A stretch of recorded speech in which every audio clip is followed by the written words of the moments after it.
বিসমিল্লাহির রহমানির রহিম। আসসালামু আলাইকুম সুপ্রিয় দর্শক, রিতাস কিচেন থেকে আপনাদের সকলকে অভিনন্দন জানাচ্ছি। আজকে বরাবরের মতো আপনাদের জন্য আরেকটা নতুন রেসিপি নিয়ে হাজির হলাম। বোয়াল মাছের মাথার চচ্চড়ি। এই চচ্চড়ির সাথে থাকবে আরেকটা উপকরণ। এই উপকরণটার সাথে হয়ে উঠে চচ্চড়িটা অসাধারণ। তো চচ্চড়িটার আপনারা দেখতে থাকুন কিভাবে আমি করেছি, আর সেই উপকরণটাও কি সেটাও দেখবেন।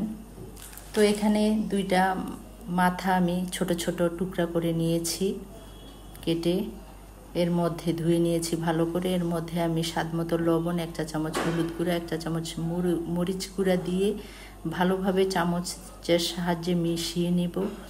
তো আপনারা চাইলে এটা হাত দিয়েও করতে পারেন, তবে সাবধানে করতে হবে, এর মধ্যে অনেক কাঁটা থাকে, সেজন্য আমি এটা চামচ দিয়েই করেছি।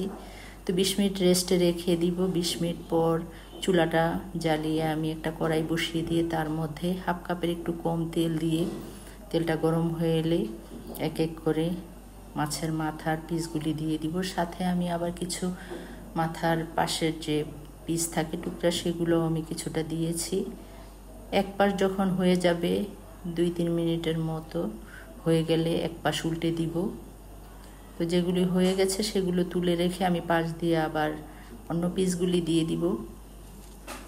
দিয়ে আবার যেগুলো হয়ে গেছে তুলে নিয়ে একইভাবে আমি মাছের মাথাগুলি ভেজে এক সাইডে তুলে রাখবো। হয়ে গেছে।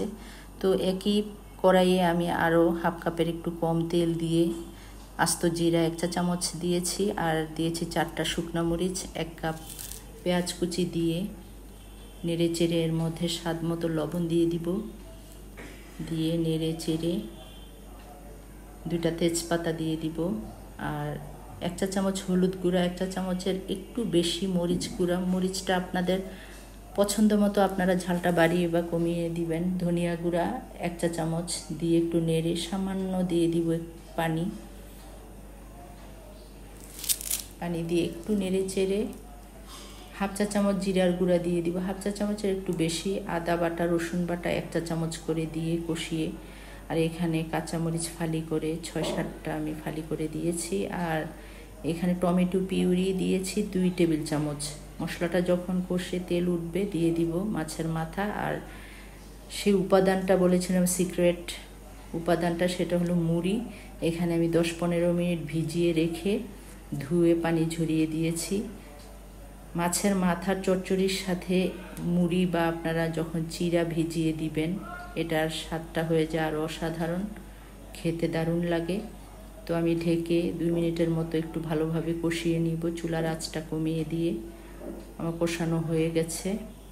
এখন যে বলে আমি মাছ ভেজে রেখেছিলাম সেটা ধুয়ে গরম পানি 1 কাপের মতো দিয়ে দিব।